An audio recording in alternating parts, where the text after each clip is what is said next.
All right, people, how's everybody doing? It's your boy Lanta here. That's LANT, and I'm back again with another episode of the Lazy Genius podcast. And today's topic is why OKC should trade Russell Westbrook right now. Like right now. You gon' think a nigga psychic. You ain't seen nothing like this. I should probably copyright this. I promise they ain't gon' like this. All right, so first and foremost, Oklahoma City does not know what Russell Westbrook wants to do in this upcoming offseason unless he has already told them. I don't know. I don't think anyone knows. But, chances are he hasn't because he's going to be an unrestricted free agent. So he's going to want suitors to court him, essentially. That's what free agency is all about. You want to see who's going to offer you the most money. You want to see who's going to implement you in their system and how they're going to utilize your talents and your skill set, and ultimately what the game plan is to win a championship. In my heart of hearts, I think Russell Westbrook is the ultimate competitor. So I think he wants to win a championship. So he's going to put himself in the best position to do so. Now, as I stated before, this topic is why OKC should trade Westbrook now. And my first point is that they don't really know what he's going to do. He's going to get the max contract wherever he decides to play next year. It doesn't matter whether it's with the Lakers, the Clippers, Boston, or back at OKC, So that's just how the game goes. Russell Westbrook is going to ultimately make that decision unless Sam Presti and the owner of the Thunder get together and say, hey, we're going to lose this guy for nothing, so let's see what we can get for him. Let's listen to some offers. And I guarantee you that they have already started piling in phone calls of other teams saying, listen, I'll give you this, and that. I'll give you him, her, and him. So that's what Oklahoma City is going through right now. And they need to trade him because there's too much at risk for a team that is still a contender. Even after the loss of Kevin Durant, Oklahoma City Thunder are still going to be in the playoffs. Russell Westbrook is that good of a player. Now on to my second point. The Oklahoma City Thunder should trade Russell Westbrook today because if they don't and they wait until the summer of 2017, of June 2017, July 2017, whenever free agency begins, they're going to lose him for nothing. If their pitch isn't strong enough to say, hey, we're going to go after this free agent, and with these two guys and you with the core that we already have, we would win multiple championships, right? That's what every player wants to hear, I think. But if OKC doesn't have that plan in place, then Westbrook is going to leave, and it's not something that's so far-fetched, He's from LA. He went to UCLA. Why would you not, at some point in your professional career, want to play in front of your hometown team, LeBron was lucky enough to get drafted to his hometown. So was Derrick Rose. D-Wade, we just seen D-Wade going to Chicago.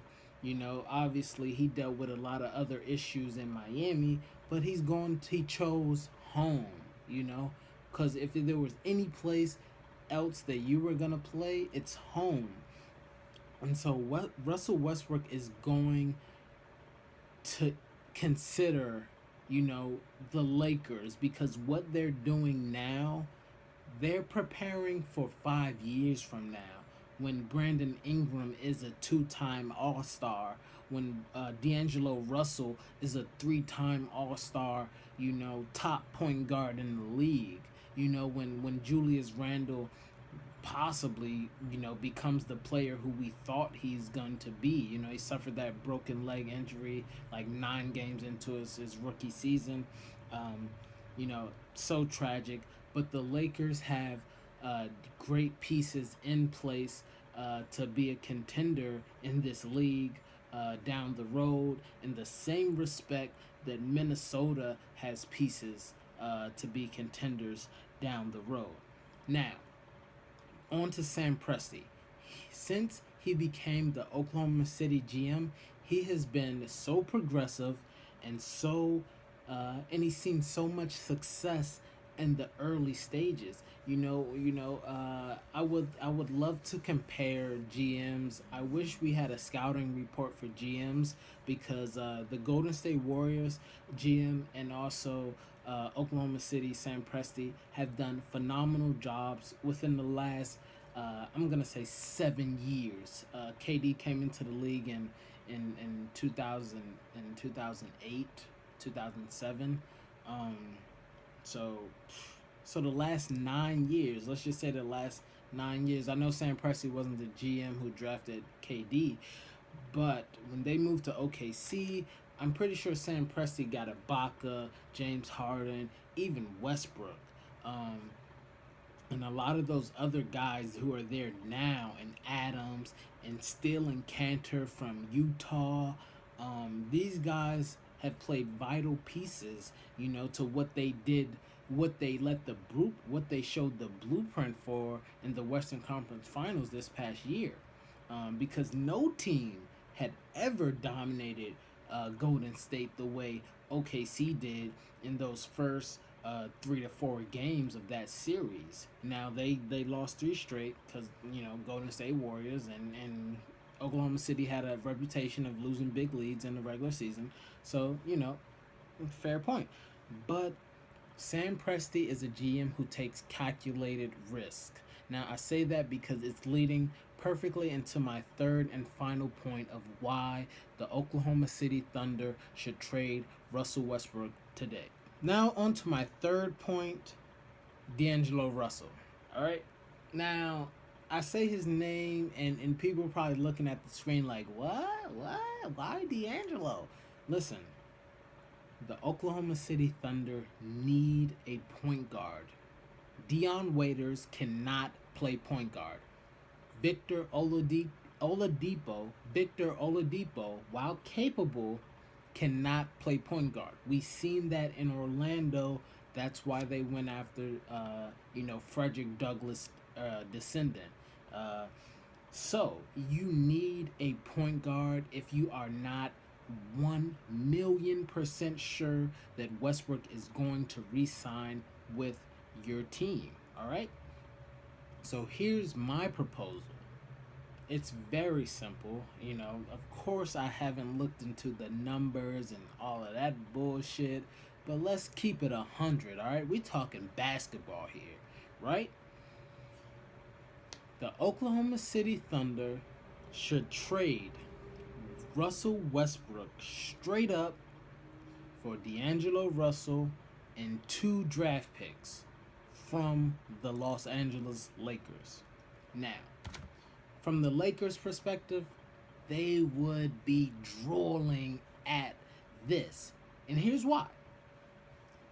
The Lakers, if they make this move, if this move was ever made, the Lakers would devour it because they're saying, hey, we're going to get Russell Westbrook, who's an LA kid, and then we're going to try to get Cleveland to send us Kevin Love, who's also an LA kid. Actually, I think he's from Boston. No, he's from LA. I'm pretty sure. Yeah. I'm going to say he's LA. He went to UCLA. He played with Russell Westbrook. They were teammates. They're close. They wouldn't have any issues. They're not the same type of player and skill set. They both don't want to jack up 30 shots a game. And I think the Lakers would happily say, here's D'Angelo Russell, here's Jordan Clarkson, and some cash for Kevin Love.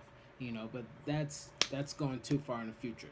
Now, so what I said was D'Angelo Russell and 2 draft picks for Russell Westbrook. Now, and I say D'Angelo Russell because he is a prototypical NBA point guard. All right, and I just jotted some notes down right here.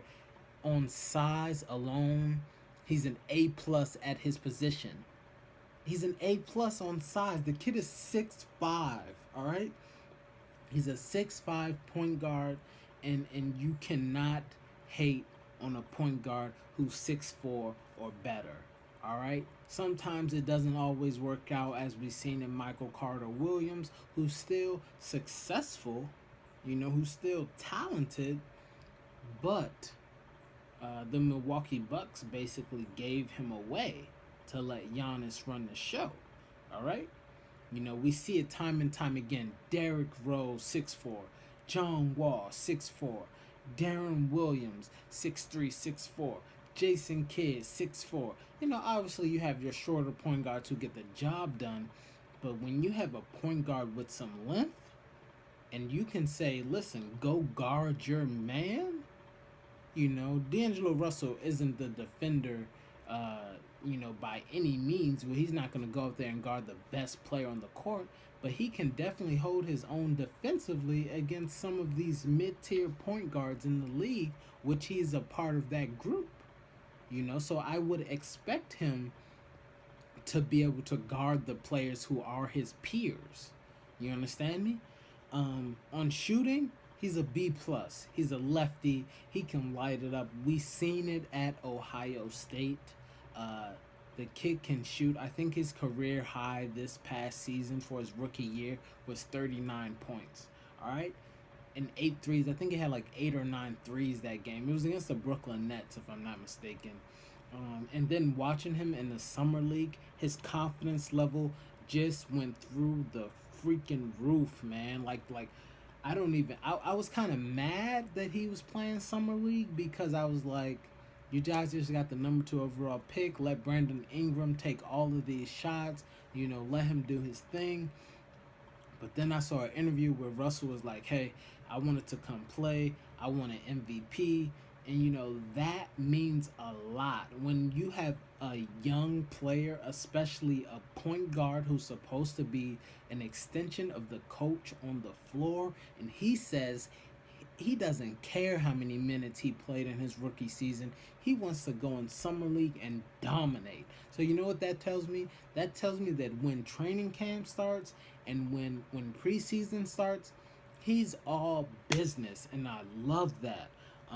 So on to his handle and decision making, I'm gonna give him a B minus. He you're not gonna pick his pocket, but some of his passes will get picked off. So I gave him a B minus on that, because his handle is solid. He's a pass first point guard, great decision making skills, but he's just young.